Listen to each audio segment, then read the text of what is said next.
친구야 주 이름 앞에 너 두 손 모으고 너의 슬픈 세상 눈물 너의 쌓인 아픔을 십자가 앞에 너 모두 버리고 예수 오 예수 지금 오셔서 예수 오 예수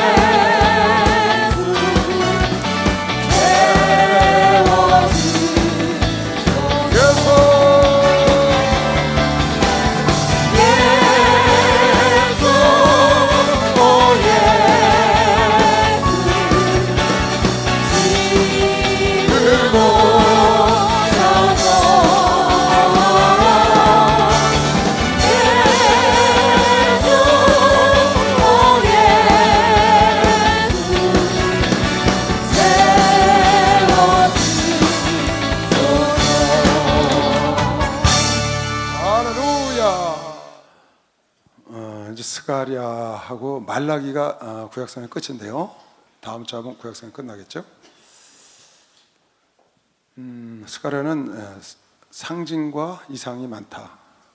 에스겔처럼 많다 그런 얘기를 했어요. 그래서 8가지 이상을 본 얘기를 쭉 뭐 두루마리가 날아가는 것도 보고 에바 속의 여인이 악한 여인이 닫혀 있는 것도 보고요. 또 네 사자들이 병거를 끌고 나와서 북쪽에 있는 자가 하나님 마음을 시원하게 했다. 그런 내용도 봤습니다.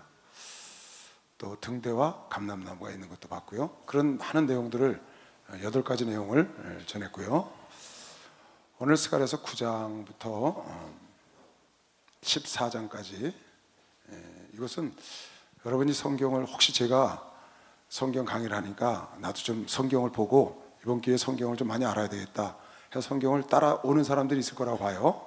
같이 좀 읽어보고 특히 이제 예언서 쪽은 잘 모르니까 좀 읽어보고 와서 들어보면 아 저게 저런 말씀이구나 그런 것을 여러분 체험했을 건데 아마 그 중에서 오늘 보는 이 스가랴에서 9장에서 14장이 가장 어려울 것 같아요. 여러분이 혹시 성경을 보고 왔으면 가장 이해하기가 어려운 그런 난해한 것인데 사실은 굉장히 간단합니다. 지금 신약이 가까워요. 신약 시대가 말라기가 430년 BC 그때 예언하고 말라기 선지가 끝나고 400년 동안 예언자가 없었거든요. 그리고 예수가 BC 4년에 오시는 겁니다. 그래서 신구약 중간사라는 긴 암흑의 시절이 있었어요. 암흑의 시절이라는 건 뭘 말하냐면 어둠의 시절이었다는 게 아니고 영적으로 하나님의 종과 하나님의 메신저가 없었다 그 말이에요. 중세 암흑 시대는 마찬가지입니다. 그런 시대가 오는데 이제 신약 시대가 오니까 신약 시대를 준비하는 겁니다. 이 스가랴를 통해서 말라기를 통해서 준비하는데 스가랴에서 1장부터 8장까지는 상징이에요. 너희가 이래서 멸망을 했고 이런 걸 하면 안 되고 이렇게 해야 된다고 상징적으로 보여줬어요. 1장 5절에 보면 너희는 너희 열조를 본받지 마라. 너희 열조가 잘못해서 하나님의 말을 따라서 멸망했다. 그걸 본받으면 안 된다. 그런 내용부터 시작을 하고 8가지 상징을 보여줬는데 9장부터 14장까지는 이렇게 보시면 돼요. 신약의 전체를 요약해놨다. 신약 전체를 요약해놨다. 어떻게 요약해놨냐? 예수 그리스도의 초림, 예수 그리스도의 초림, 교회사, 교회 생활, 성령의 역사, 성령의 강림, 그리고 교회사, 그리고 재림. 이 내용을 축약해서 상징적으로 예언을 해놓은 거예요. 상징이 아니고 많은 비유와 이런 걸 써놨는데 굉장히 어렵게 써놨어요. 그러니까 여러분이 그렇게 어렵게 보려고 그러지 말고 지금 내가 얘기한 대로만 보면 돼요. 예수님의 초림, 그분이 오셔서 나귀 새끼를 타시고, 그분이 오셔서 구원을 베푸시고, 그분이 오셔서 공의를 가르치시고, 그리고 그분이 은 30냥에 팔리고 그 30냥으로 토기장의 밭을 샀고, 그런 예수께서 오셔서 하실 일, 그리고 그 예수가 오셔서 이스라엘 백성들을 통치할 때 어떤 회복이 일어나는가? 그리고 그 예수께서 오신 일을 어떻게 믿게 됐냐? 하나님께서 긍휼히 여기시고 하나님께서 은혜를 주셔서 그네들이 믿게 됐다. 그러면서 바로 하나님의 성령의 샘이 터져서 그 성령으로 말미암아 세상에 악기를 다 몰아내고, 그러나 그걸 통해서 핍박이 오고 시험이 오고 그걸 통과한 연후에 하나님께서 그네들을 자기의 자녀로 정금처럼 삼으시고 여호와의 날이 임하여 마침내 하나님이 왕이 되시는 재림의 날, 그때는 이방인은 하나님의 성전에 있고 온전히 그 성결한 자만 하나님의 성전에 있는 날이 온다. 이렇게 써놓은 게 9장부터 14장까지입니다. 지금 내가 간단히 이렇게 요약을 해준 거예요. 여러분이 이거 성경 읽어보면 전혀 이해를 할 수가 없어요. 그런데 성경은 그런 내용을 마태복음이 지금 4장 뒤에 나오거든요. 말라기 4장까지밖에 없으니까. 그러니까 임박해서 신약 시대를 준비하는 스가랴 마지막 포로지에서 포로 귀환해가지고 그 이스라엘 백성들의 성전 건축을 독려하고, 그리고 나머지 신약 시대에 어떤 일이 있을 거를 예수 그리스도 메시아 도래가 임하면서 그것이 어떻게 이루어진다는 것을 예언을 해놓은 것이죠. 그런 관점에서 여러분이 이걸 보면 이해하기가 아주 쉽습니다. 그렇지 않고 예언서적인 쪽으로 보면 굉장히 이해하기가 어려워요. 자, 그렇게 생각하고 앞으로 스가랴를 보게 되면 여러분이 이해가 좀 될 겁니다. 먼저 스가랴서 9장에 보면 예수 그리스도가 초림하는 얘기가 나오는데요. 초림하셔서는 나귀 새끼를 타고 가신다. 예수님의 예언은 아브라함과 다윗에서 선 예수 그리스도의 세계라. 아브라함을 통해서 예수 그리스도가 오신다고 창세기 18장에 예언하셨죠. 너에게 아들이 있으면 때 볼 때를 보고 기뻐해라. 내가 다시 오리라. 예수께서 때가 오신다는 것을 창세기 18장에 아브라함을 통해서 예언하셨어요. 그리고 아브라함의 자손 이삭, 야곱을 통하여 야곱의 12지파 중에서 유다 족속을 통해서 오신다. 유다 집안에 홀이 끊이지 않는다. 예언하신 거죠. 창세기 48장 49장에. 그리고 그 유다 지파 중에 이새의 뿌리에서 온다. 이사야서를 통해서 이새의 뿌리, 즉 유다 지파의 다윗의 집안, 이사의 아들인 다윗이거든요. 그 이새의 뿌리에서 오고 처녀의 몸을 통해서 온다. 처녀의 몸을 통해서 잉태돼서 이 땅에 오실 것이고, 그분이 오시면 찔리시고 상하시고 징계받으시고 고통당하신다. 이사야 선지자가 예언한 겁니다. 그리고 오셔서 오늘 예언하는 것처럼 새끼 나귀를 타시고 은 30년을 팔리시고, 그리고 성령을 보내주시고 다시 재림하신다 하는 내용이 스가랴서에 지금 나오는 겁니다. 9장 1절부터 8절까지는 이방 민족에 대한 심판에 대해서 예언했고요. 9절 보세요. 시온에 따라 크게 기뻐할지어다. 이제 9장부터는 완전히 다릅니다. 색깔이. 스가랴서 8장까지는 상징에 대한 것들, 이상에 대한 것을 쭉 얘기를 했어요. 근데 이제 그걸 끊고, 지나간 얘기에 대해 끊고 앞으로 될 이야기를 하는 겁니다. 시온에 따라 크게 기뻐할지어다. 예루살렘에 따라 즐거이 부를지어다. 보라, 네 왕이 내게 임하나니, 그는, 예수가 임한다는 거예요. 네 왕이 너에게 임하나니 그는 공의로우시며 구원을 베풀며 겸손하여서 나귀를 타나니 나귀의 작은 것 곧 새끼 나귀니라. 그 예수가 오시면 공의를 베풀고 구원을 베푸시고 공의롭게 하시고 새끼 나귀를 타시는데, 그분이 오시면 내가 에브라임의 병고와 예루살렘의 말을 끊겠고 전쟁의 활도 끊으리니 그가 이방 사람에게 화평을 전할 것이요. 이제는 예수 그리스도를 통하여 화평한 삶을 이루게 예수가 하신다는 것이죠. 그의 정권은 바다에서 바다까지 이르고 유브라데 강에서 땅 끝까지 전 지구촌에 전부 그의 권세가 임한다는 거예요. 또 너로 말할진대 네 언약의 피를 인하여, 예수의 언약의 피를 인하여 내가 너를 갇힌 자들의 물 없는 구덩이에서 놓았나니, 갇힌 곳에서 해방했다. 예수의 피로 말미암아 인간을 해방해 준다는 거예요. 소망을 품은 갇혔던 자들아, 소망이 있어 포로로 잡혀갔던 자들아, 아니면 악한 마귀의 자녀였던 자들아, 보장으로 돌아올지니라. 보장이란 말은 너의 요새로, 너의 고향으로 돌아와라고. 너의 요새로 돌아올지니라. 내가 포로로 잡혀갔다가 너희 나라로 다시 돌아올지라. 내가 오늘날도 이르노라. 내가 배나 내게 그 고생한 것, 고통받은 것을 배나 예수를 통해서 갚아주시겠다는 겁니다. 이렇게 예언을 해놓고 요거 그대로 예언이 성취되는 것이죠. 예언이 성취됐어요. 어디가 성취됐냐? 요한복음, 마태복음, 마가복음, 누가복음 다 나옵니다. 새끼 나귀를 타신 거는 그 이튿날에 명절에 온 큰 무리가 예수께서 예루살렘에 오신다 함을 듣고 종려나무 가지를 가지고 맞으러 나가 외치되 호산나 찬송하리로다. 주의 이름으로 오시는 곳, 이 곧 이스라엘의 왕이시오. 예수가 나귀를 타고 들어오니까 종려나무를 깔아놓고 옷을 깔아놓고 호산나 찬송하는 겁니다. 예수는 한 어린 나귀를 만나서 타시니 이는 기록된 바 어디에? 스가랴서에 기록된 바 시온에 따라 두려워 말라 보라 너희 왕이 나귀 새끼를 타고 오신다 함과 같더라. 그러니까 기록된 바 그대로 이것이 이루어져서 성취됐다. 성경은 약속 성취로 되어 있습니다. 약속 성취. 하나님 미리 말씀하시고 그것을 이루시는 거죠.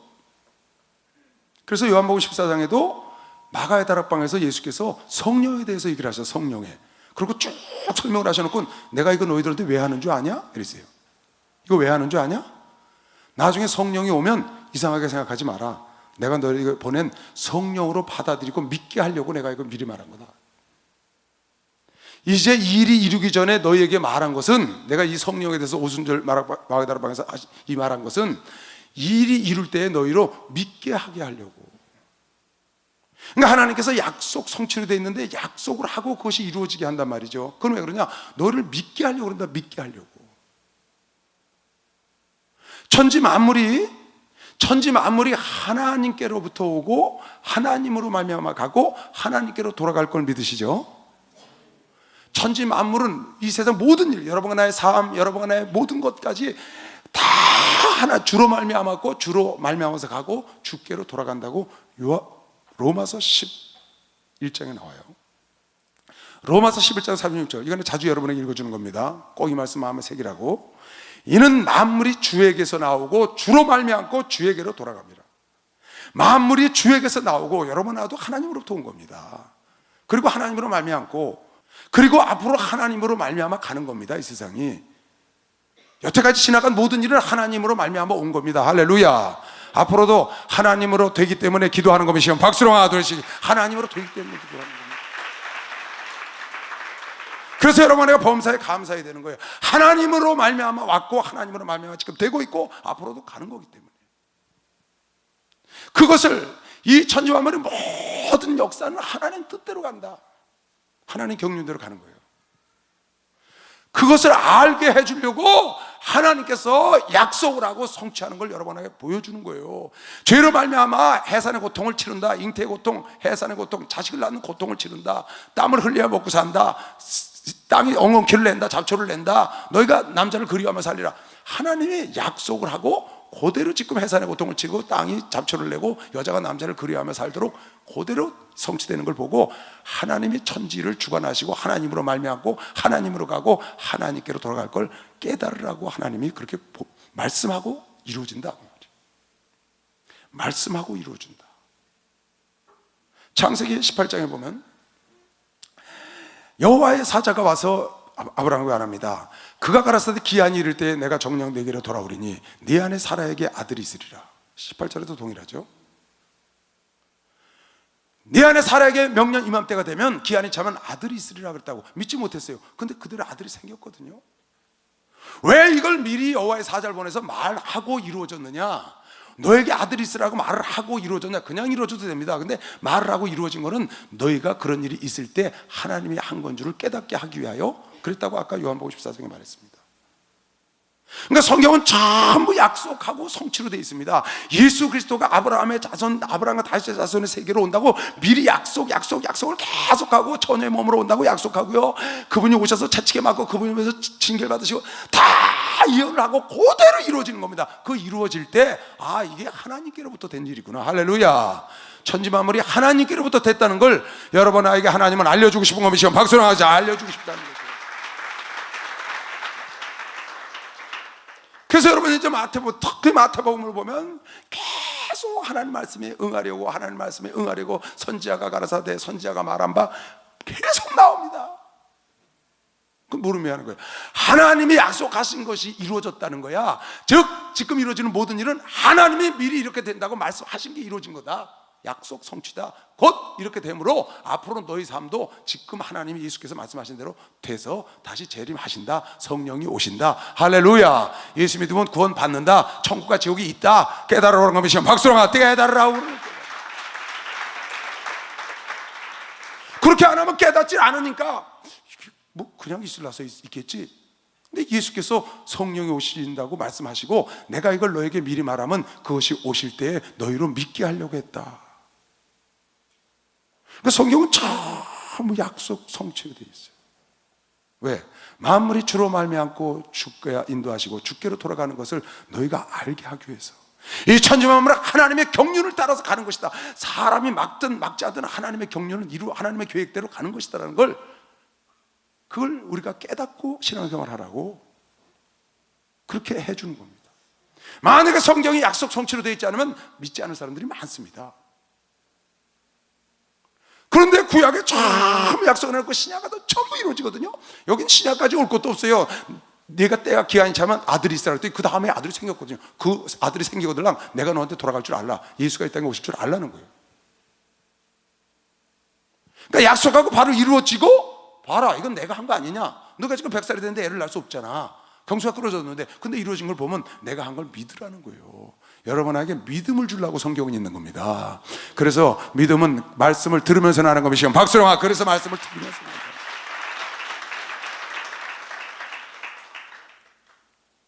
지금 11장에도 또 나옵니다. 예수가 은 30냥에 팔린다는 거예요. 그리고 그 은 30냥으로 토기장의 밭을 산다는 거예요. 누가? 스가랴가 예언했다고. 나중에는 읽어주겠지만 그대로 가서 가룟유다가 은 30냥에 팔고 그것을 죄진 줄 알고 성전에다 던졌는데 이건 핏값이다. 이거 두면 안 된다. 저 토기장의 밭을 사서 나그네들 쉼터로 쓰자. 그대로 이루는 겁니다. 그럼 그 일이 이루어졌을 때 그냥 저 가룟유다가 놀래가지고 갖다 던져갖고 그랬나 보다. 그게 아니고 원래 하나님이 계획해서 그렇게 된 거라는 걸 보여주는 것은 하나님의 천지만물의 주관자시고 하나님의 계획대로 간다는 걸 여러분에게 가르쳐주고 싶어 하시는 겁니다. 왜? 믿음을 가지라고. 이 일이 이루어질 때 너희를 믿게 하려 하심이라. 할렐루야. 그래서 말씀을 들으면 믿음이 생기는 것이요. 박수. 말씀을 들으면 믿음이 생겨. 아, 그렇구나. 그래서 여러분이 말씀을 보고 아, 천국이 있다 그러더니 있겠구나. 아, 재림이 있다더니 재림이 오겠구나. 아, 지옥이 있다더니 지옥이 있겠구나. 구하고 찾고 두들기면 주신다더니 그러겠구나. 왜? 이걸 보고 너희들에게 믿음을 갖고 주님을 따라가라는 겁니다. 그래서 전부 성경은 구약, 오래된 약속, 신약, 새로운 약속, 올 테스타먼트, 뉴 테스타먼트로 따로 약속과 성취로 되어 있다. 여러분은 나에게 믿음 주려고 그러는 겁니다. 하나님은. 내가 이 아이한테 무슨 약속을 했어요. 그리고 때 지켜서 딱 때 돼서 지켰어. 또 무슨 약속을 해서 때 돼서 딱 지켜줬어. 그럼 이 아이를 날 신뢰합니다. 그 다음부터 내가 무슨 말하면 믿어요. 왜? 항상 약속하고 지키니까. 하나님께서 왜 약속하고 지키신 걸 보여주느냐? 당신을 믿으라고. 아멘. 그 보여주는 거라고. 실상으로 그것이 이루어질 때 보고 날 믿으라는 거예요. 하나님은 여러분 안에가 믿음 갖기를 원하십니다. 하나님 여러분을 구원하기를 원하세요. 하나님 여러분을 사랑해서 좋은 길로 인도하기를 원하셔서 예수 보낸 것이시면 박수로 하시기 바랍니다. 도마처럼 믿음이 없는 자가 되지 말고 만져보고라도 믿음 있는 자가 되라. 도마야, 내가 믿음 없는 자가 되지 말고 내 옆구리를 만져보고라도 믿음 있는 자가 되라. 하나님 말씀을 체험하고 믿음 있는 자가 되라. 안 되면 읽고 믿으면 좋은데 안 되면 체험하고라도 만져보고라도 믿는 자가 되라는 겁니다. 믿음이 없으면 하나님을 기쁘시게 할 수가 없으니까, 하나님 믿지 않으면 하나님을 기쁘게 할 수가 없으니까, 믿지 않으면 믿음의 역사를 일으킬 수도 없고, 믿지 않으면 구원을 받을 수가 없으니까 믿음을 주기 위해서 하나님이 약속하고 예언하고 성취하는 걸 계속 보여주셨다는 겁니다. 다시 볼까요? 9장 스가랴서 9장. 자, 봐요. 어떻게 예언했나? 시온에 따라 크게 기뻐할지어다, 예루살렘에 따라 즐거이 부를지어다. 보라, 네 왕이 네게 임하나니, 예수가 임하나니 그는 공의로우시며 구원을 베푸며 겸손하여서 나귀를 타나니, 나귀의 작은 것 곧 나귀 새끼라. 예수가 이 땅에 오시면 뭘 예언했냐? 그분은 공의롭게 하신다 그 말이에요. 구원을 베푸셔. 그래서 십자가에 죽으시고 보혈의 피를 흘려주신 거예요. 그리고 겸손해서 새끼 나귀를 탔다는 겁니다. 여러분, 빌립보서 2장에 보면 사도 바울이 빌립보 교인들에게 예수의 마음을 품어라 그랬습니다. 예수의 마음. 너희 안에 이 마음을 품어라, 곧 그리스도 예수의 마음이니. 예수의 마음을 품으라는 거예요. 예수의 마음. 그럼 예수의 마음이 뭔가요? 예수님은 어떤 마음을 갖고 계신가요?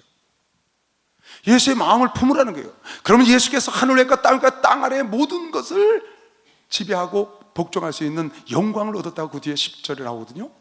예수의 마음을 품으면. 도대체 예수의 마음은 무언가요? 여러분, 어떤 마음을 품는 게 예수의 마음인가요? 예수는 어떤 마음을 갖고 계신지 지금 그랬죠? 그분은 공의로우시고 구원을 베푸시고 겸손하시다. 근데 마태복음 11장에 보면 예수의 마음을 예수께서 직접 말씀을 하셨어요. 내 마음은 온유하고 겸손하다. 따라하세요. 예수의 마음은 온유하고 겸손하다. 수고하고 무거운 짐진 자들아 다 내게로 오라. 내가 너희를 쉬게 하리라. 온유하고 겸손한 예수의 마음을 가진 사람 곁에 가면 쉴 수 있다. 예수 곁에 가면 쉼이 와요. 왜? 예수가 온유하고 겸손하시기 때문에. 수고하고 무거운 짐진 자들아 다 내게로 오라. 내가 너희를 쉬게 하리라. 나는 마음이 온유하고 겸손하니 나의 멍에를 메고 내게 배우라. 그러면 너희 마음이 너희도 온유하고 겸손한 걸 배우면 너희가 쉼을 얻는다. 예수의 마음을 여러분과 내가 가지면 여러분 내가 온유한 마음, 온유라는 건 따뜻하고 부드러운 마음을 말하는 거거든요. 따뜻하고 부드러운 마음과 겸손한 마음을 가지면 그 사람 곁에 오는 사람이 쉼을 얻는다는 겁니다. 본인도 쉬고 온유하고 겸손한 마음을 가지면 나도 편안하고 내게 가까이 오는 사람을 쉬게 한다는 거예요. 내 멍에를 메고 나한테 배워서 너도 온유하고 겸손한 마음을 가지면 네 마음이 쉬리니 이는 내 멍에는 쉽고 내 짐은 가볍다. 그러니까 여러분이 평안을 얻으려면 어떻게 되느냐? 예수의 마음을 품으면 평안한데요, 그 예수의 마음 가운데는 우리가 많은 걸 생각할 수 있겠죠. 예수가 뭐 용서하는 마음도 있으시고 사랑으로 가득하시고 그런 게 있는데, 예수께서 당신이 직접 내 마음은 온유하고 겸손하다고 그러셨어요. 온유하고 겸손하다. 여러분 마음속에 싸납거나 교만하거나 거만하거나 그런 마음을 가지면요 평안이 없어요. 누가? 본인이 평안이 없어. 그리고 내 곁에 오는 사람에게 평안함을 주질 못해. 왜? 내가 싸놨고 교만하기 때문에. 근데 내가 겸손하고 내가 온유하면 나를 만난 사람, 나를 만난 여자, 나를 만난 남자, 나를 만난 형제, 나를 만난 가족, 나를 만난 믿음의 자매들, 형제들 다 편안한 거예요. 지금 예수가 그렇게 말씀하셨다고. 근데 나를 만난 사람이 편하지 않아. 그건 내가 온유하고 겸손한 게 떨어져서 그런 거예요.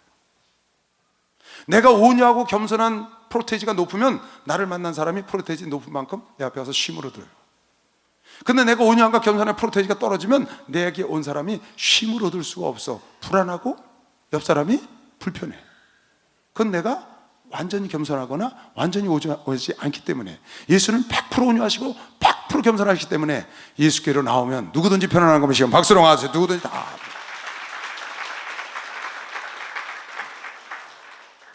그러겠죠. 그러니까 여러분과 내 주변에 지난번에 우리 배웠죠? 8장에 내가 진실을 구하고 화평을 구하면, 진실과 화평을 구하면 많은 이방인들까지 너에게로 몰려온다. 모르는 사람들까지. 여러분의 직장에서 학교에서 진실과 화평을 구하면, 평화를 구하면 그럼 많은 사람들이 여러분을 따른다고 얘기했어요. 그러나 화평을 구하지 않고 분쟁을 구하고 거짓되면은 내 가까이 있는 사람들까지도 다 떠나가는 거죠. 하나씩 둘씩. 왜 그 사람들이 떠나가느냐? 평화가 없기 때문에. 온유와 겸손해야 편안하기 때문에 사람들이 몰려드는데, 그렇잖아요. 수고하고 무거운 짐들아 다 내게로 오라. 내 마음은 온유하고 겸손하니 나에게 멍에를 메고 배우면, 너도 온유하고 겸손하면 너도 평화를 얻고 너를 만난 모든 자에게 다시 평화를 줄 수 있다는 거죠. 할렐루야. 이 마음이 예수의 마음인 걸 믿으시고 박수로 하듯이 마음이 예수의 마음. 지난번에 시편에 우리 131편에 참 그 글을 보고 참 좋아해요. 교만이나 겸손을 생각하면 꼭 이 구절이 전 생각이 나요. 글을 너무 잘 써놨어요. 이해하기 좋게. 여호와여, 내 마음이 교만치 아니하고 내 눈이 높지 아니하오며 내가 큰 일과 미치지 못할 기이한 일을 힘쓰지 아니하나이다. 내가 할 수 없는 걸 가봐 하려고 막 애쓰거나 막 그냥 막 그걸 하려고 그렇게 애쓰질 않아. 그 마음이 겸손하다는 거예요. 낮은 마음이라. 실로 내가 내 심령으로 고요하고 평온케 하기를 젖된 아이가 그 어미 품에 있음 같게 하였나니 내 중심이 젖된 아이와 같도다. 이스라엘아, 지금부터 영원까지 여호와를 바랄지어다. 여러분, 애 엄마가 젖을 먹다가 시큰 먹었어요. 아기가 애 엄마 젖을 먹다가 시큰 먹었어. 엄마 품이 얼마나 편안해요. 저도 시큰 먹었어. 그냥 그냥 젖꼭지 빨다가 탁 넣고 입 딱 벌리고 잠든 거 여러분 봤죠? 그런 거 봤잖아요. 그 애가 얼마나 편안하겠어요. 말도 못하게 편안하겠지. 걔가 뭐 걱정거리가 있겠어. 배가 고파서 울 일이 있어요. 시커 먹고 그 편안한 엄마 품에 누가 겸손하고 큰 자기가 이룰 수 없는 일을 바라거나 그런 거를 갖지 않고 겸손한 마음, 낮은 마음을 가지면 그런 어린아이, 젖된 아이가 엄마 품에 잠든 아이 같다는 거야. 너희도 이런 마음처럼 하나님을 바라보면 이런 평안함을 주는 것이요, 박수로 하지, 이런 평안함을 준다는 거야. 참, 근데 그 말 맞아요. 내가요 뭔가 이룰 수 없는 꿈을 갖고 막 달려가면요 막 내가 활기차게 하긴 하지. 근데 마음이 불편한 게 많아. 그럼 많은 사람에게 평안을 끼치지 못해. 나의 목표를 이루기 위해서 많은 사람에게 평안을 끼치지 못하는 경우가 굉장히 많습니다. 왜? 그 사람을 해를 끼치고 상처를 주고 내 걸 이루어야 되니까. 그 사람들 다 잘하고 목표를 이루기 쉽지 않습니다. 내 생각보다 더 큰 것, 내가 할 수 없는 더 큰 거를 바라면 그걸 바라지 않으니까 젖된 아이가 어미 품에 잠든 것처럼 자기가 평안하다는 거예요. 근데 내가 막 지금 바랄 수 없는 걸 바란다고 믿음을 갖고 막 달면 바랄 수 없는 걸 바라고 이룰 수는 있어요. 그러나 평안함은 얻기가 어렵다. 그거 지금 시편 기자가 말한 겁니다. 평안함은 어느 때 얻는 거냐? 예수가 왜 그렇게 평안하고 그러셨냐? 하늘에서 이 땅으로 낮아지셨다 그 말이에요. 하늘 보좌를 버리고 이 땅으로 내려오셨다. 내려놓으셨다 그 말이에요. 내려놓으셨다 그 말이에요. 자기의 모든 지위와 모든 걸 다 내려놨더니 그분은 만민을 구원하는 에너지를 바란 것이시오. 박수! 만민을 구원하는 에너지를 바랐다는 거예요. 이것도 한번 여러분 생각해 볼 필요가 있습니다. 여러분이 자꾸 마음에 부대껴요. 내가 한번 얘기했죠? 저 사람만 보면 마음에 부대껴. 저 일만 보면 내가 마음에 부대끼는, 불편해 막. 그건 여러분이 그 분야에 있어서 아직 낮아지질 않아서 그래요. 그 부분은 내가 내려놓지 못한 거예요. 돈 많은 사람만 보면 부대껴, 성질나. 그건 내가 그걸 내려놓지 못한 거예요. 공부 많이 한 사람 보면 약 올라. 그건 내가 그 분야를 내려놓지 못해서 그래요. 노래 잘하는 사람 보면 괜히 부해가 나. 그 왜 그러냐? 그 분야를 내려놓지 않았다. 노래를 잘하는 사람을 만나든지 돈 있는 사람을 만나든지 공부를 많이 한 사람을 만나든지 탁월한 사람을 만나든지 여러분이 마음이 편안하면 여러분은 그런 모든 분야에서 내려놨다는 뜻입니다. 그렇다고 노력 안 하고 가만히 있으라는 건 아닙니다. 예수의 마음은 온유하고 겸손하다. 온유하고 겸손해. 그래서 여러분 주변 사람의, 여러분 지금 믿음의 형제 자매들 있잖아요. 볼 때 여러분 가족이나 형제나 자매들을, 부모나 자녀들을 이렇게 보면 저 사람은 온유하고 겸손한가 이렇게 볼 수 있어요. 여러분 스스로 이제 판단해 볼 수 있는 거죠. 그리고 여러분이 그런지 아닌지, 나는 저 사람들이 볼 때 나는 온유하고 겸손한 사람일까? 다른 말로 바꿔 말하면 저 사람이 나한테 오면 편안해 할까? 나를 불편해 할까? 그냥 얼굴 톡 보고 말고 대화를 좀 나눠보고 속이는 걸 다 나눠보면 나를 불편해 할까? 편안해 할까? 그걸 여러분이 가늠해 볼 필요가 있어요. 만약에 여러분 생각에 날 저 사람이 불편할 것 같아, 저 사람은 내가 가면 좀 무서워, 만약에 그러면은 그 사람이 아직 예수의 마음을 덜 가진 거예요. 덜 온유하고 덜 겸손한 거예요. 성경이 그렇게 말했으니까요. 온유하고 겸손함은 내게로 온 자가 쉰다. 또 내 멍에를 메고 너도 온유하고 겸손하면 너도 편안해진다. 할렐루야. 여러분 인생의 행복과 평안은 온유와 겸손에 있는 것이요. 박수나 온유와 겸손한 것. 이게 예수의 마음인 걸 믿으시길 주의 이름으로 축원합니다. 거기서 용서도 나오고, 거기서 사랑도 나오고, 거기서 인내도 나오고, 거기서 모든 게 관용도 나오고 배려도 나오고, 그 온유와 겸손에서 나오는 것이다. 기독교인의 가장 고차원적인 인격은 뭐냐? 기독교인의 가장 고차원적인 인격은 겸손이라고 누가 말을 했어요. 겸손. 왜 그래요? 그 예수의 마음이니 말할 거 없죠. 가장 높은 인격, 그 겸손이다. 겸손은 무조건 나 못해 하는 게 겸손이 아닙니다. 그게 겸손이 아니고, 우리 초기정 목사님께서 말씀하셨어요. 겸손의 정의는 하나님 말씀에 순종하는 것이다. 할렐루야. 순종 못하는 건 하나님보다 지가 높거나, 그렇잖아요. 누가 겸손하지 못했어요? 하나님을 대적하려고 했던 마귀가 교만의 자리에 간 것이죠. 하나님 말씀대로 순종하지 못하고 북극 지폐에 올라가 그 지극히 높은 자 비기려고 하는 마귀가 겸손의 자리를 떠나서 교만의 자리를 가서 멸망한 겁니다. 여러분, 항상 내려놓고 사시기 바랍니다. 우리 목사님이 그러셨잖아요. 성취감을 갖고 살아야 한다. 소유욕을 갖고 살면 안 되고, 소유욕을 갖고 살면 안 되고, 성취욕, 일을 이루어서 내려놓고, 이루어서 내려놓고. 할렐루야. 맨날 내려놓기만 하면 아무것도 못 이루니까 그건 안 되잖아. 그러니까 꿈을 갖고 이루어서 내려놓고. 할렐루야. 소유욕은 아닌데 이룬 것으로 만족한다. 하나님 일을 이룬 것으로, 그것이 내가 꼭 다 누리고 가져야 되는 것이 아니고, 그것을 내가 노력하고 애써서 목적을 달성한 성취욕으로 만족하면 된다. 우리 목사님은 그 마음을 갖고 지금까지 왔더니 지구촌을 하나님이 맡겨준 거면 시험 박수로 가도 지구촌을 맡겨주잖아요.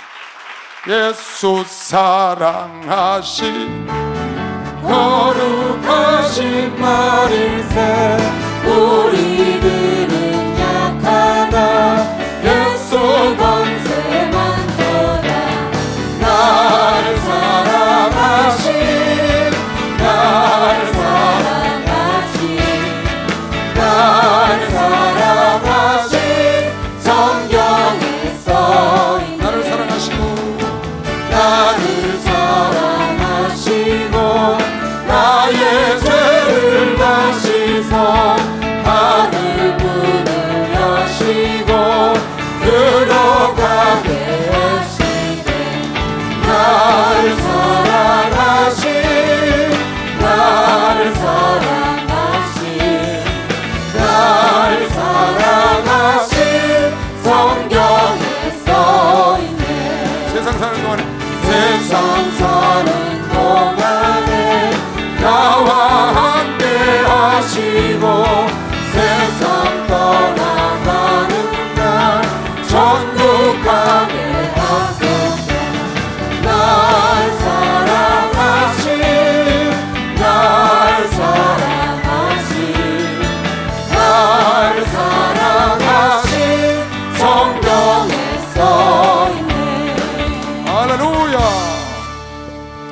스가랴서 10장은 이제 철임하신 예수가 많은 사람들을 불러 모은다는 얘기가 나와 있는 겁니다. 예수가 거느릴 때 어떤 일이 생기는가, 그래서 휘바람으로 다 불러 모은다. 너희를 내가 면류관의 보석처럼 여기리라, 그런 말씀들이 나와요.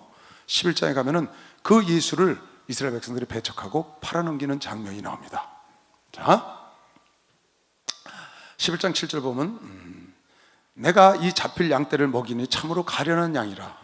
내가 이의 막대기 둘을 취하여 하나는 은총이라 하며 하나는 연락이라 하고 양떼를 먹일세. 막대기 두 개, 은총의 막대기와 연락의 막대기 두 개를 만들. 우리 에스겔서 36장인가 37장에 보면 두 막대기를 하나님이 연합한 거 기억나죠? 이스라엘의 막대기와 남유다의 막대기를 연합했다. 그런 얘기가 에스겔서에 한번 나왔었습니다. 여기도 보면 은총이라는 막대기와 연합이라는 막대기 두 개를 만들어서 그네들을 다스리기를 원하는데 얘네들이 원치 않죠. 원치 않고 예수를 팔아넘깁니다. 한 달 동안에 내가 그 세 목자를 끊었으니 이는 내 마음에 그들을 싫어하였고 그들의 마음에도 나를 미워하였습니다. 내가 가로되 내가 너희를 먹이지 아니하고 죽는 자는 죽는 대로 망할 자는 망할 대로 그 나머지는 피자 살을 먹는 대로 두리라 하고. 이에 은총이라 하는 받아들이지 않는 겁니다. 받아들이지 않으니까 내버려 둔다고 말이에요.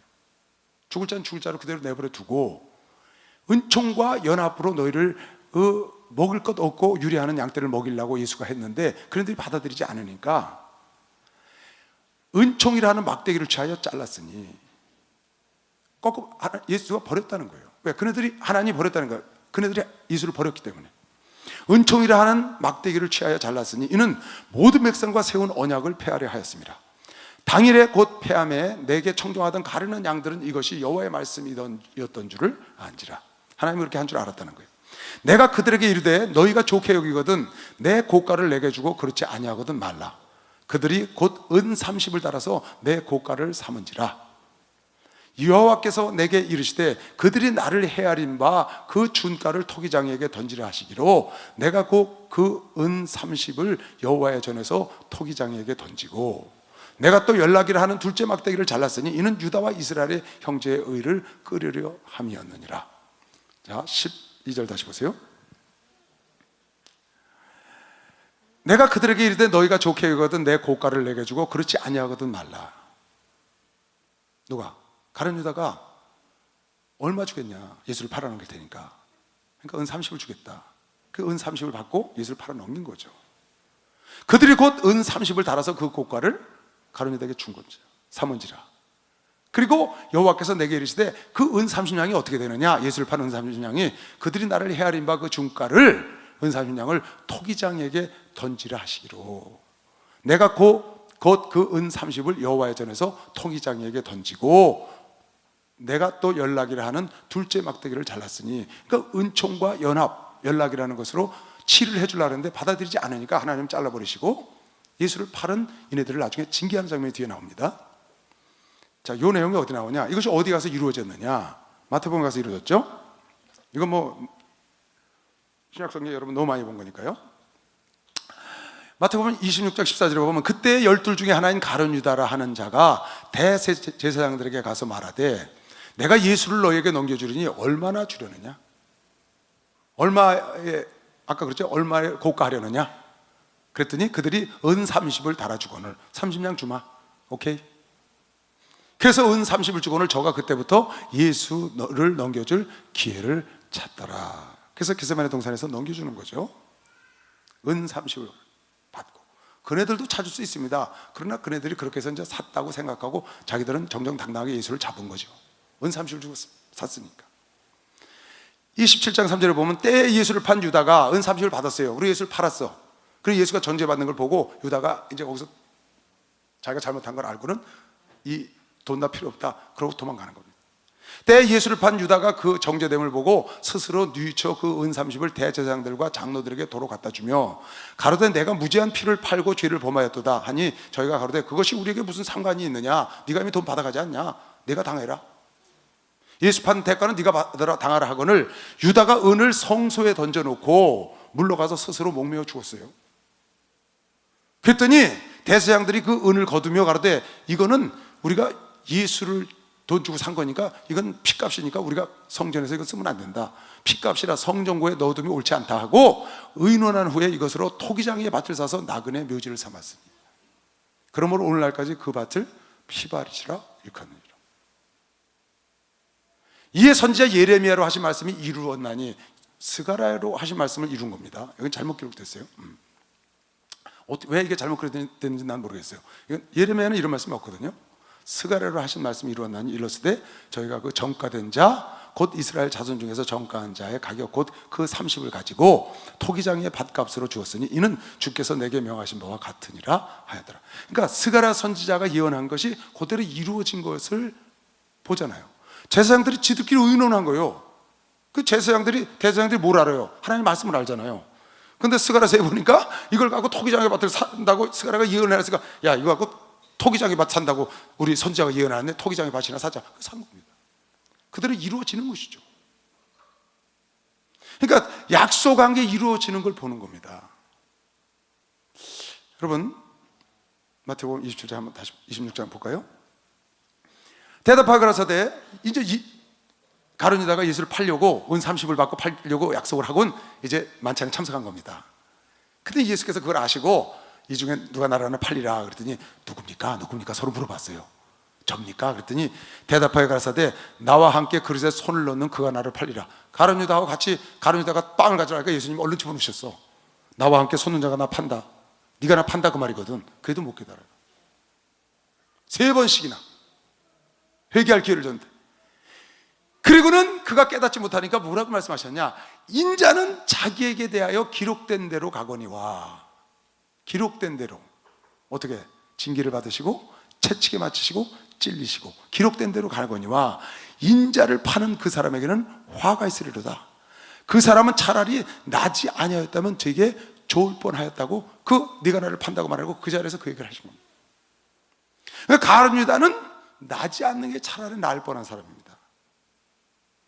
나서 지옥 가느니 나지 않는 게 훨씬 나을 뻔했다고 예수께서 말씀하셨어요. 여러분 로마서 보세요. 너희 지체를 불의의 병기로 죄에게 드리지 말고 오직 너희 자신을 죽은 자 가운데서 다시 산 자같이 하나님께 드리며 너의 지체를 의의 병기로 하나님께 드리라. 여러분은 내 육체를요 죄의 병기로 쓸 수도 있고 의의 병기로 쓸 수도 있습니다. 여러분 보세요. 하나님의 경륜은 인간 때문에 안 이루어지지 않는다고 그랬죠. 하나님의 경륜, 하나님의 계획대로 이 세상이 된다고 아까 말씀 읽어줬어요. 주로 말미암았고 주로 말미암고 주에게로 돌아가리라. 그래서 모든 것을 약속해놓고 약속 성취된 것을 보고 하나님을 믿으라고 여러분 나에게 약속하고 약속 성취된 걸 보여줬다고 얘기를 했습니다. 하나님의 경륜은 어찌됐든지 반드시 이루어집니다. 예수가 이 땅에 철임하시는 거예요. 이루어져요. 누가 막아도. 헤롯이 못 막아요. 예수가 재림하시는 거 인간이 절대로 못 막습니다. 성령이 이 땅에 오시는 거 안 됩니다. 하나님의 경륜대로 지금 가고 오늘날까지 이 세상에 존재한 것도 하나님의 계획 안에 있는 것이요. 박수로 맞아주시면 하나님의 계획 안에 있는 겁니다. 그런데 중요한 게 뭐냐? 예수가 은30에 팔리는 것도 하나님의 계획이에요. 스가랴 선지자를 통해서 예언했어요. 은30에 팔리고 그 은으로 토기장에 밭을 사는 것도 하나님의 계획이라고. 그것이 이루어진 걸 보면 하나님이 그 일을 이룬 걸 너에게 알라는 겁니다. 하나님의 경륜대로 된 겁니다. 예수가 이 땅에 처녀의 몸을 타고 오셨어요. 새끼나귀를 타셨어요. 그분이 십자가에 못 박혀 죽으셨어요. 그분이 채찍에 맞으셨어요. 다 하나님의 약속대로 된 겁니다. 그런데 중요한 게 뭐냐? 하나님의 경륜과 하나님의 계획은 하나님의 생각대로 가는 겁니다. 인간이 못 막습니다. 인간은 거기서 쓰임받는 것 뿐입니다. 하나님의 일에 쓰임받는데 어떻게 쓰임받느냐가 중요하다 그 말이야. 어떻게? 의의 병기로 쓰임받느냐 불의의 병기로 쓰임받느냐. 하나님 일에 차라리 너는 나 태어나지 않는 게 날 뻔했다고 가룟 유다처럼 어차피 누군가는 은30에 팔아야 합니다. 그 일에 쓰임받지 말라는 겁니다. 가룟 유다가 안 해도 다른 사람이 합니다. 에스더가 안 해도 다른 사람을 통해서 이스라엘 백성은 구원받아요. 이거 하나님의 뜻이라고. 하나님의 경륜이라고. 그런데 그 하나님의 경륜을 이루어나가는 과정에서 여러분에게 어떻게 쓰임받느냐, 의의 병기로 쓰임받느냐 불의의 병기로 쓰임받는 거냐. 이스라엘 백성들 가나안 땅에 갑니다. 광야에서 아말렉이 아무리 못된 짓을 해도 갑니다. 열 지파가 그건 메뚜기 같아서 우린 못 갑니다. 우린 그래도 갑니다. 근데 어떤 지파의 두령들은 우리 메뚜기 같고 그는 장부와 같다고 말했고 여호수아와 갈렙은 저는 우리의 밥이라고 말했다고. 그네들이 어떤 말을 했든지 이스라엘 백성은 가나안 땅에 가. 왜? 이건 하나님의 계획이에요. 하나님의 계획. 여러분아 천국 갑니다. 여러분아 천국 갑니다. 주의 재림이 올 걸 믿는 사람 막시 하나님의 재림이 옵니다. 다시 말하지만 2000년 전보다 작년보다 어제보다 주의 재림은 가까운 게 분명합니다.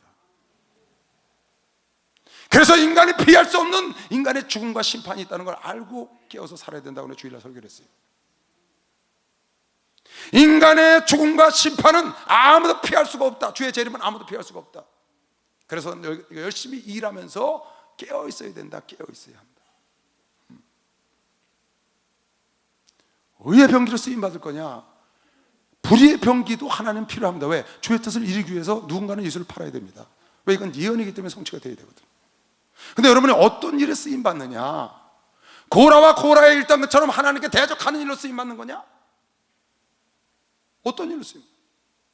광야에서 아말렉 족속이 이스라엘 백성들을 괴롭혔어요. 불의의 병기로 쓰임받는 겁니다. 겐 족속은 이스라엘 백성들의 앞잡이가 돼서 길을 인도하고 겐 족속들, 모세의 장인 족속들은 그를 도와줬어요. 따라오지는 않았지만. 나중에 400년 뒤에 사울왕이 나라가 튼튼하게 선 다음에 왕정이 선 다음에 아말렉을 쳐서 우양처자에 어른 할 것 없이 다 죽이라는 겁니다. 400년 뒤에 그 중에 개인 족속을 뽑아내라. 참,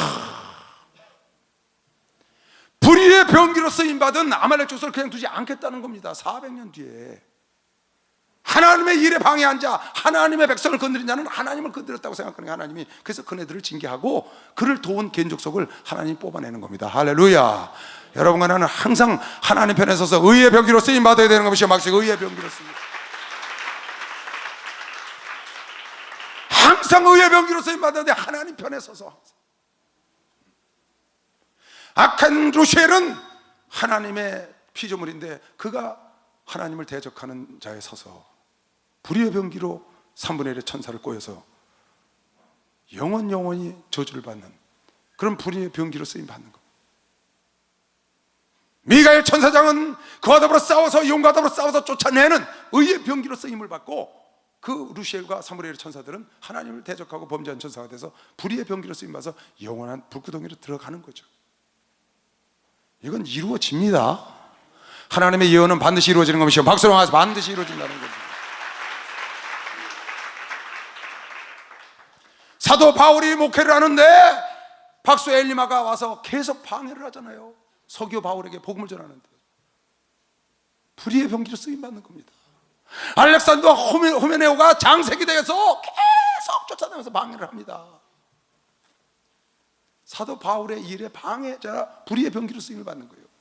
루디아, 브리스길라, 아굴라, 베베, 가이오, 많은 사람들이 사도 바울을 도와서 의의 병기로 쓰임받은 사람이 성경에 나옵니다. 느헤미야가 성곽을 중건하는데 산발락과 도비야, 산발락과 도비야, 산발락과 도비야, 수천 년 동안 산발락과 도비야가 방해했다는 겁니다. 그리고 귀인들이 팔짱을 끼고 구경을 했고, 많은 사람들이 구역구역 나눠서 성곽을 중건했다고 에스라에게서 느헤미야에서 2번씩이나 하나님이 다 이름을 게재해서 자랑하잖아요.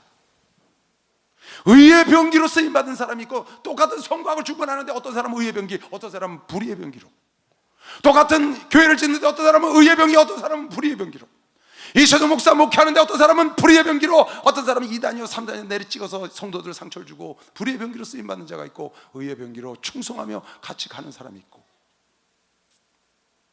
성령을 회방하는 자가 있고 성령을 따르는 자가 있고, 성령을 따르는 자가 있고 성령을 회방하는 자가 있고, 의의 병기가 있고 불의의 병기가 있다는 겁니다. 차라리 태어나지 않는 것이 낫다. 차라리 태어나지 않는 것이 낫다. 여러분, 이 말씀 붙잡고요, 잘 깊이 생각해 볼 필요가 있습니다. 항상 여러분이 어디 가든지, 여러분 직장에 가든지 학교를 가든지 집에 가든지, 그 직장의 오너한테, 또 여러분 교회 아니면 가정에서 부모님께 여러분이 불의의 병기인지 의의 병기인지를 잘 생각해야 합니다.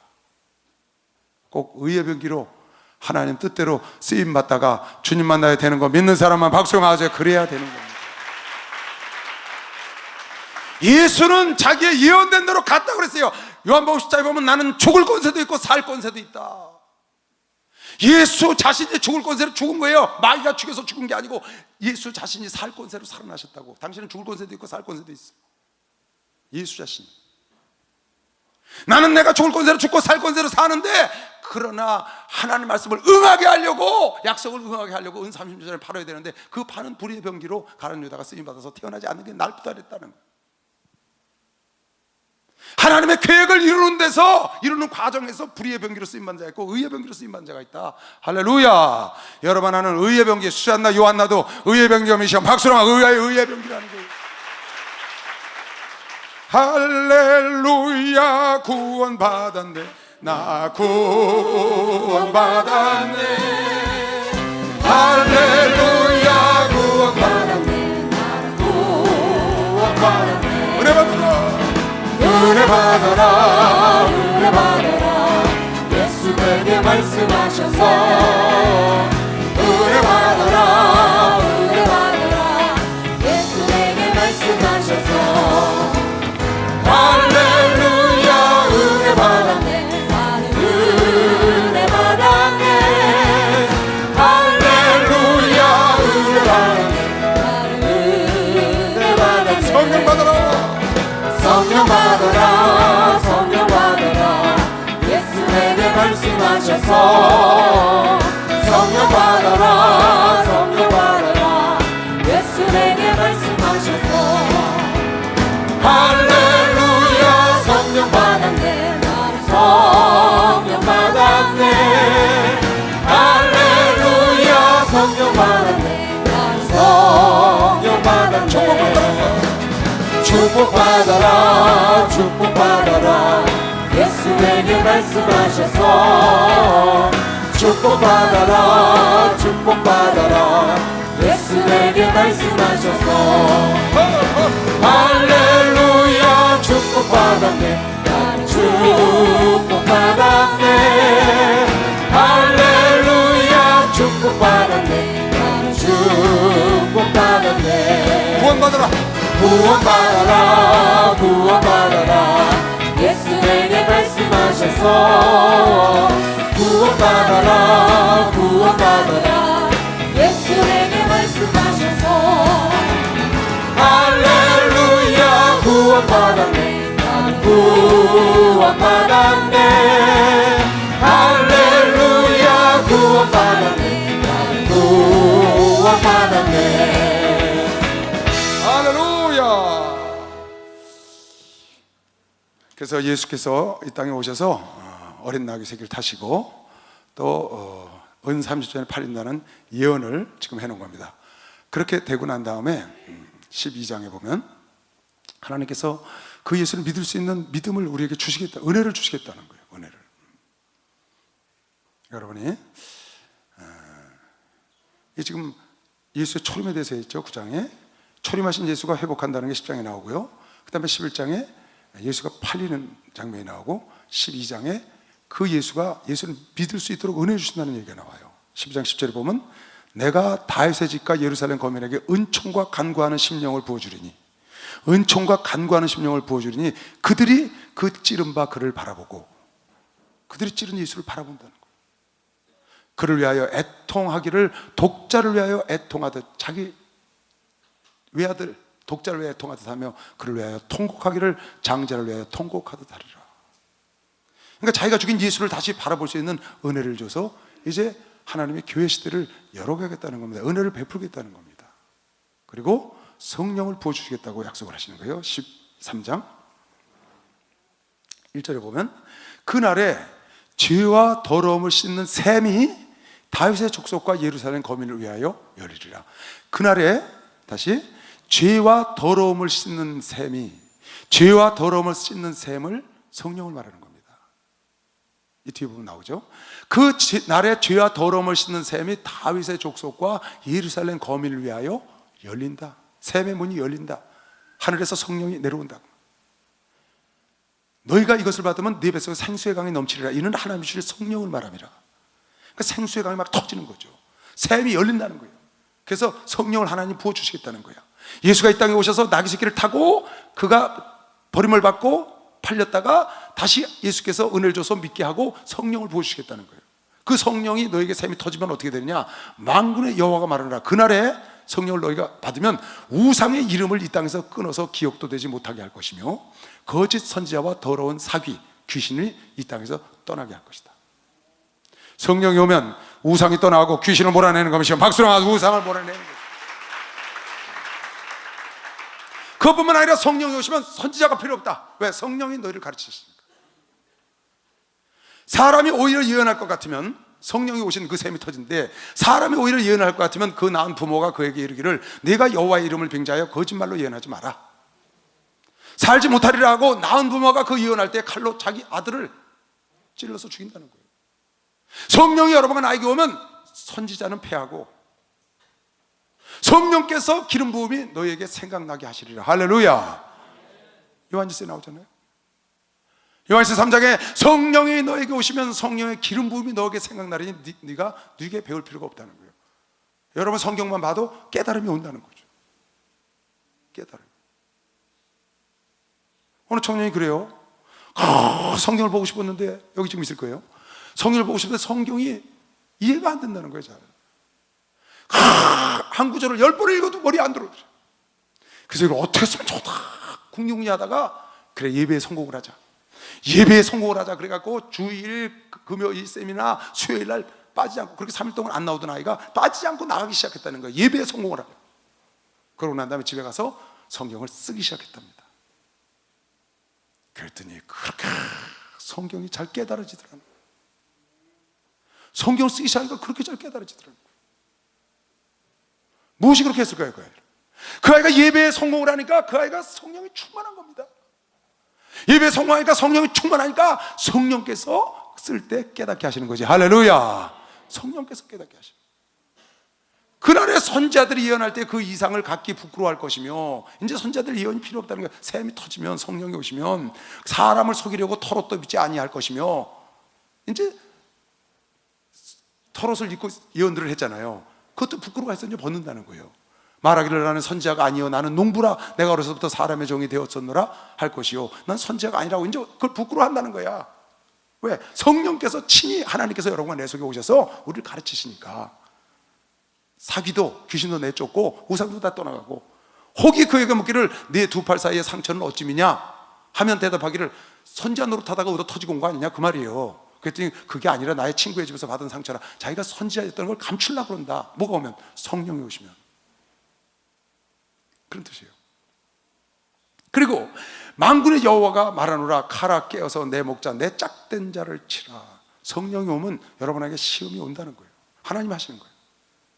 예수도 성령을 받으시고 광야에 이끌려서 귀신 마귀에게 40주야를 금식하면서 시험을 받으셨죠.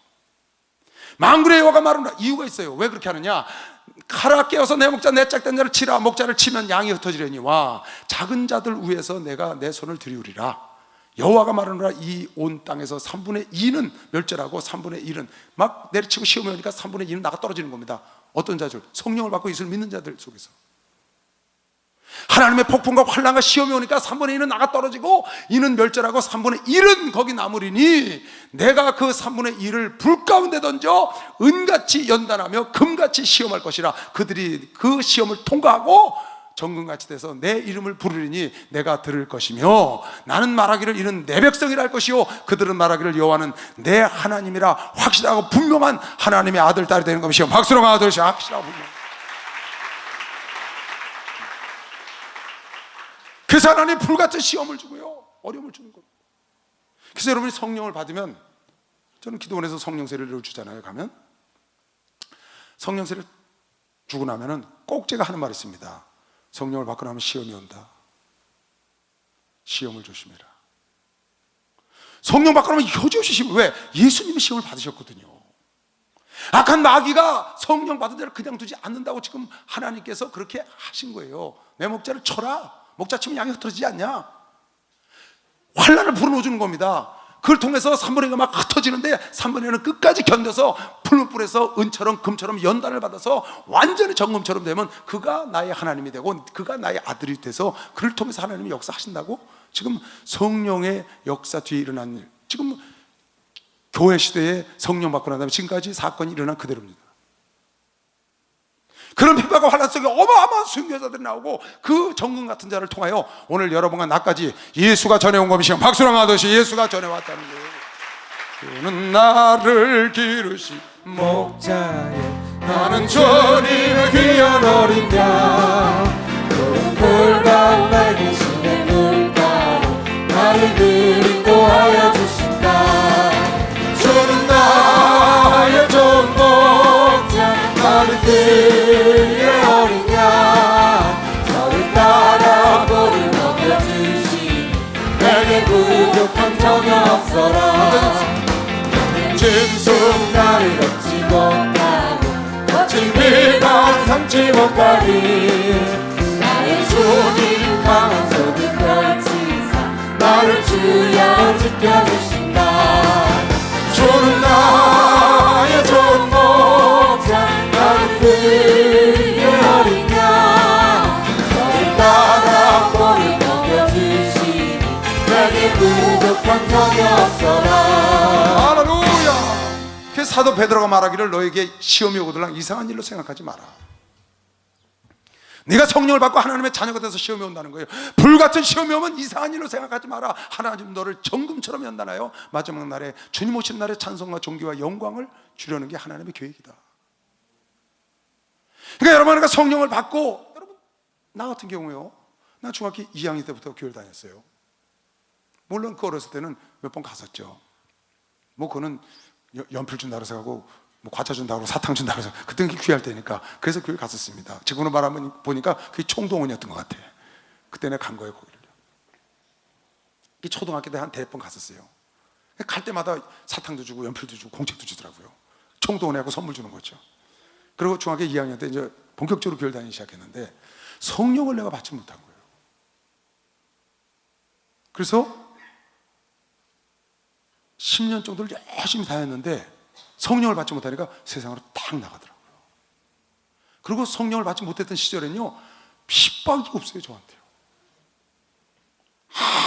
아무 핍박이 올 일이 없잖아요. 핍박할 게 뭐가 있어요? 성령을 받지 않아서 누가 교회 가지 말라 그러면 안 가면 되지. 제사 지내라면 지내면 되지. 핍박받을 일이 없어요. 집에서 온 가족한테 누구한테 예수 믿으라고 내가 귀찮게 하기를 해봤나? 친구한테 교회 가자고 귀찮게 해봤나? 내가 천국과 지옥에 대한 확신이 없는데 어떻게 내가 전도를 해요? 그러니까 누구한테, 친구들한테 그런 해본 적도 없고 집에서 제사 한 번도 걸러본 적도 없어요. 다 제사 지냈죠. 우리 집이 종갓집인데 다 같이 지내. 어떡하니까? 샘이 터지지 않으니까, 성령이 나에게 오시지 않으니까 그렇게 살더라고요. 그러다 그냥 허지자처럼 버리고 세상 나가서 띵까띵까하고 재밌게 노는 거죠. 예수는 온데간데 없고.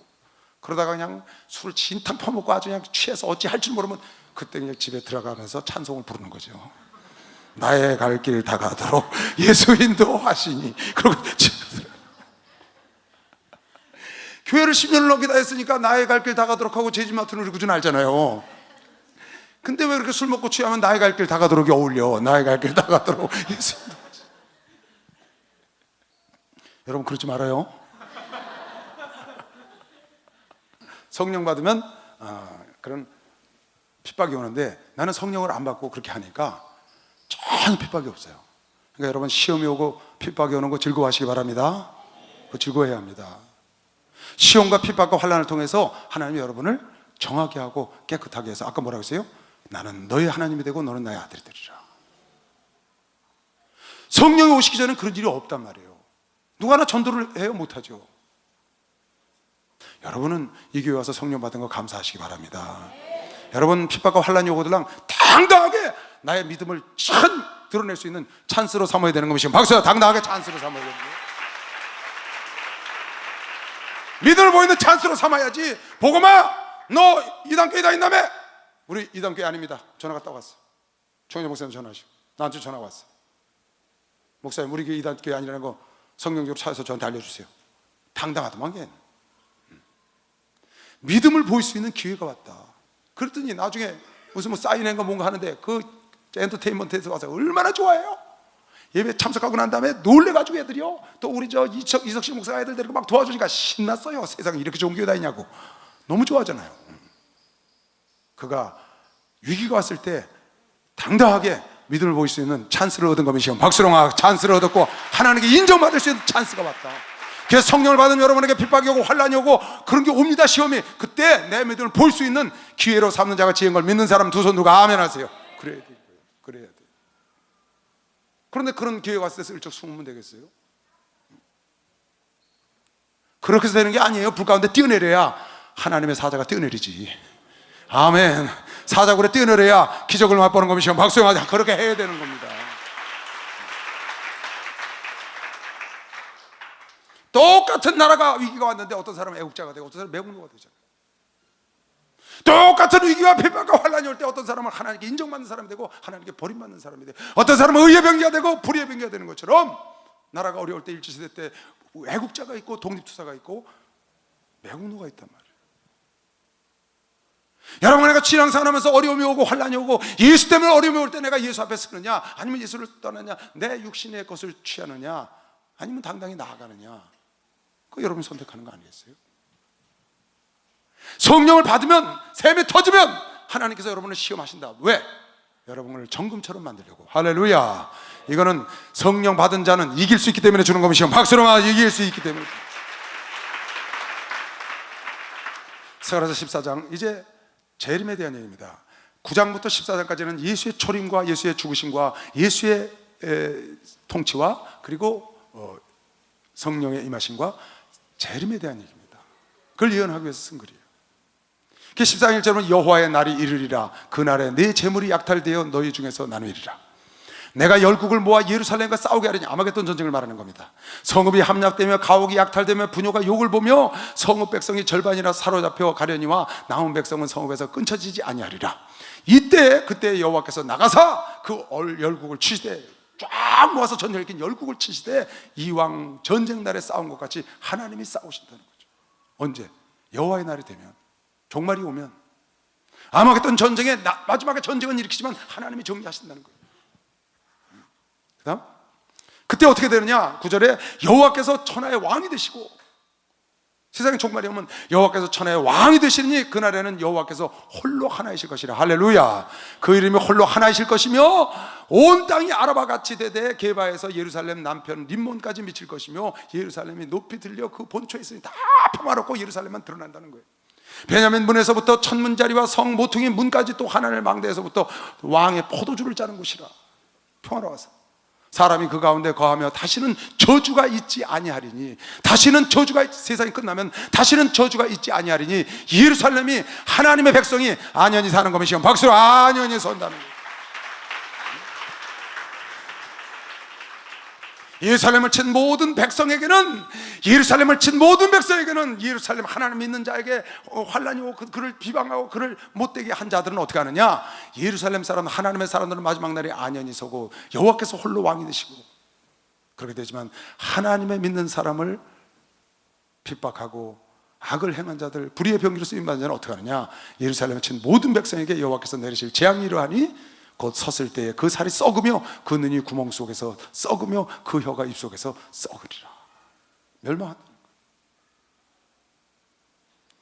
14장 20절에 보면 그날에는 말방울에까지 여호와의 성결이라 기록될 것이라. 말방울에까지 여호와의 성결이라 기록될 것이라.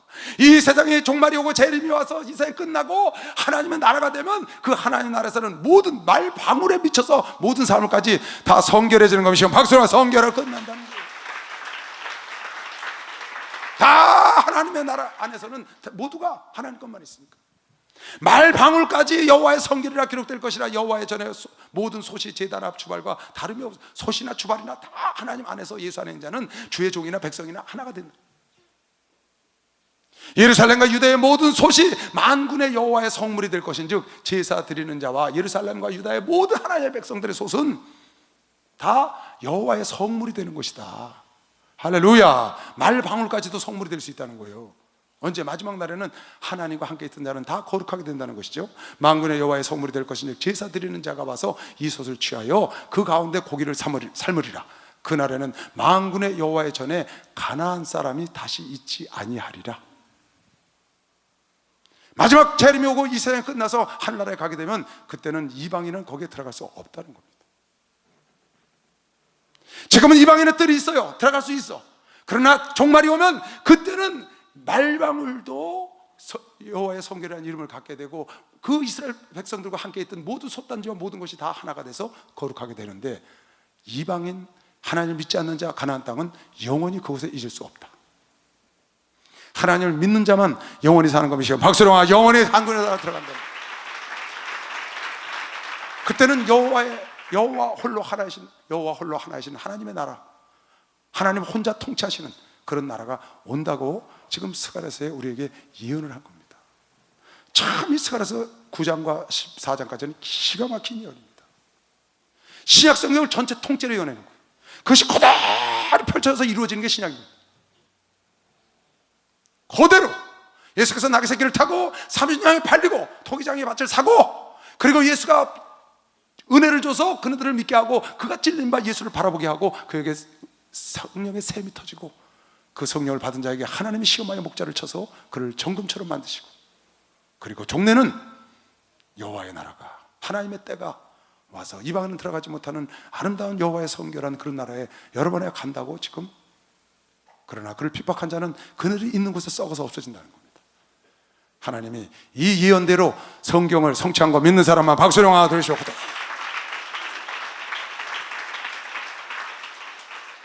수요일날 총회장 목사님께서 그런 설교를 하셨어요.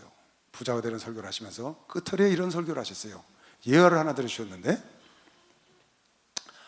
미국의 어느 가난한 농촌 학교 여선생이 피아노가 필요했답니다. 그래서 국리하다가 기도하고 포드라는 사람에게, 그 당시에 미국의 제일 부자니까 그 포드 회장에게 편지를 썼답니다. 피아노가 한 대 필요하니 피아노를 한 대 보내주시면 감사하겠습니다. 그랬더니 포드 회장이 편지와 함께 100불을 보냈답니다. 피아노 한 대가 1000불 하던 시절인데 100불을 보냈답니다. 설교 들으셨죠? 그랬더니 이 여선생이 그걸 딱 받아보고 마음에, 아니 내가 1000불이 필요한 피아노 하나 사달라고 그랬는데 우리나라 제일 부자 되는 포드 회장님이 100불이 뭐야, 10분에 갖고 어떻게 피아노를 사라고, 그렇게 생각을 하지 않고 그 100불 보내준 100불을 감사 기도를 하고 때를 기다려서 봄이 되면 그 100불로 땅콩을 사다가 시골에 밭이 많으니까 땅콩을 심었다는 겁니다. 그리고 초가을에 땅콩을 수확을 했는데 수확해서 팔아보니까 2000불을 벌었다는 거예요. 그 2000불을 벌어서 감사 편지와 함께 100불을 포드 회장에게 돌려보내고 감사의 편지를 써서 2000불을 벌어서 1000불 갖고 피아노를 샀습니다. 감사 편지를 보냈더니 포드가 그걸 바라보고 답장이 오기를, 미국이 당신 같은 사람이 있어서 희망이 있습니다 그랬다. 당신 같은 사람이 있어서 미국에 희망이 있습니다. 그리고 그 포드가 찾아와서 나중에 그 시골 학교를 지어줬다는 겁니다. 간증 들으셨죠? 이거 몇 번 들었습니다. 저도 목사님이 지금 3번째 가셨어요. 잘 생각을 해봐야 됩니다, 이 말씀을. 포드 그 회장이 100불을 보낼 때는 100불 갖고 피아노를 사라고 보낸 게 아닌 거죠. 피아노 살 수 있는 돈이 아니라는 거 포드가 너무나 잘 알겠죠. 그런데 100불을 보냈거든요. 그 100불을 갖고 행동하는 걸 보고 뒤에 피아노를 사주려고 그런 게 아니라 뭘 사주려고 그러냐, 학교를 지어주려는 생각을 갖고 있는 겁니다. 하나님이 여러분과 나에게 무언가를 주십니다. 하나님이 여러분에게 구원을 주셨어요. 하나님이 여러분에게 은혜를 주셨어요. 하나님이 여러분에게 어떤 탤런트를 주셨어요. 하나님이 여러분에게 물질을 주셨어요. 하나님이 여러분과 나에게 재주를 주실 수 있죠. 그런데 여러분 마음에 차지 않을 수 있어요. 아니 하나님, 저 장로는 저렇게 잘해주고 저 집사는 저렇게, 나는 이게 뭐예요, 이게요. 내 기도를 이렇게 했는데. 아니 저렇게 능력을 저분에게 주시고 나는 이게 뭐예요. 그렇게 생각할 수 있어요, 여러분. 근데 중요한 걸 하나 깨달아야 돼. 그 설교를 듣고 하나님이 여러분과 나에게 작은 거 준 것은 그 작은 걸 받는 여러분과 나의 모습을 보고 피아노를 준비해 놓은 게 아니에요. 여러분이 피아노 달라고 그러는데 피아노 살 거 10분의 1을 줬다고, 그것을 쓰는 것을 보고 그 포드 회장은 피아노를 준비해 놓은 게 아니고 학교를 준비해 놓은 것이면 박수로 학교를 준비했다는 걸 여러분 깨달아요. 나는 그 설교를 듣다가 하나님이 나에게 주신 것은 내가 원하는 걸 주시려고 미리 주신 게 아니라 내가 원하는 것 수백 배, 수천 배를 주시려고 나에게 이 은혜를 주셨구나. 비록 내 모습이 지금 건강하지 않아도, 비록 내 모습이 융성하지 않고, 내 모습이 풍성하지 않고, 내 모습의 능력이 부족하고, 내가 그러더라도 그걸 나에게 주시고, 내가 그 지극히 작은 나에 주신 은혜, 그 구원, 그 물질, 그 탤런트를 어떻게 하시는가를 보시고 내가 평상시에 기도하는 걸 주시려는 게 아니고 그보다 넘치는 걸 준비하셨다. 아멘. 여러분 신앙생활을 어떻게 해야 되는지 알아요? 우리 목사님이 수십 번도 더 많이 설교한 설교도 어제 제가 그 생각이 났어요. 어느 왕이 세자비를 간택하려고 그래요.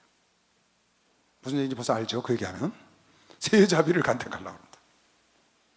그래서 영의정 딸, 우의정 딸 다 자녀들, 여시까지 자녀들이, 규수가 자녀들이 중전을 만들려고 그 세자비로 예쁘게 꾸며서 데리고 왔는데 왕이 그네들에게 쌀을 한 마씩 나눠준 거예요.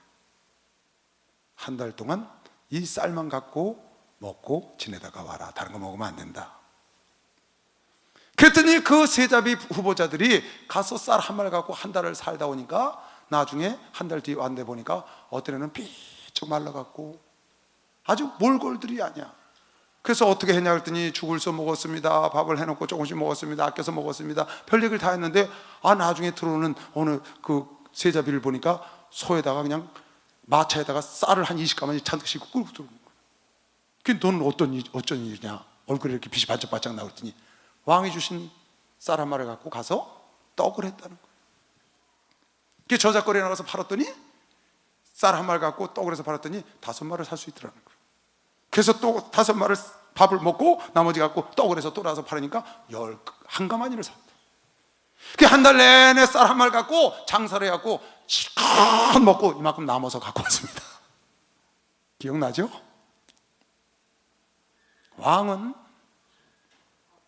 왕이 그에게 준비한 거는 넉넉한 쌀을 주려고 그런 게 아닙니다.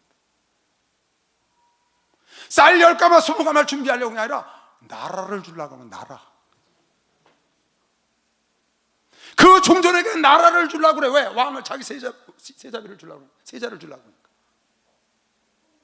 왕이 준비한 건 쌀이 아니고 재물이 아니고 나라를 주려고 그랬다는 걸 여러분 알아야 합니다. 하나님이 여러분에게 주신 은혜를 감사하시기 바랍니다. 여러분 모습을 지금 감사하시기 바랍니다. 하나님이 예배해 놓은 건 눈으로 여러분 본 적 없고 상상하지 없는 걸, 상상하지 못한 걸 예배해 놓겠다고 믿는 사람만 박수하세요. 그걸 깨달아야 합니다. 깨달아요. 왜 목사님이 부자들에게 설교하고 그 이해를 들어줬는지를 깨달아야 된다고. 지금 내가 갖고 있는 재물 하나님 나는 왜 이걸 주셨나요? 하나님 왜 나는 지금 이렇게 만들어 놓으셨나요? 그렇게 하지 말고 하나님 너에게 지금 주신 그 달란트, 너에게 그 물질, 그 건강, 너에게 주신 그 재주, 그거를 여러분이 소중히 여겨서 그걸로 여러분이 하나님 앞에 땅콩을 심어서 여러분이 하나님 앞에 많은 걸 남겨드리면, 한 문화씩 받았는데 많은 걸 남겨드리니까, 10문화를 남겨드리니까, 5문화를 남겨드리니까 하나님은 10문화를 준 것에게 한 문화 가진 거 뺏어줘서 11문화를 주려고 한 게 아니고 하늘나라의 많은 즐거움에 동참하는 걸 준비해 놓은 것이요. 박수가 그런 걸 준비해 놨다는 거예요. 박수 좀 세게 쳐요. 여러분 그걸 깨달아요. 목사님이 그 설교 그때 왜 그 비유를 말씀을 하셨는지를 여러분이 생각을 하고, 여러분 돈이 없어서 성공 못하는 게 아니에요. 재주가 없어서 성공 못하는 것도 아니에요.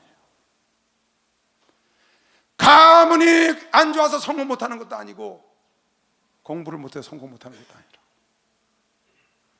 생각을 잘못 가져서 그렇다. 생각을. 글쎄 포드가 그 학교를 줘줬다고 간증을 하시잖아요. 글쎄 그 왕이 그 왕세자비를 중전 삼아서 나라를 주잖아요. 글쎄 하나님이 한 달란트, 2달란트, 5달란트 나눠주고 하나님께서 착하고 충성된 종아 10달란트를 가져라 그러지 않고 10꿀의 왕권을 갖고 나와 함께 많은 즐거움에 동참하는 겁니다. 무시무시한 겁니다 이거 여러분.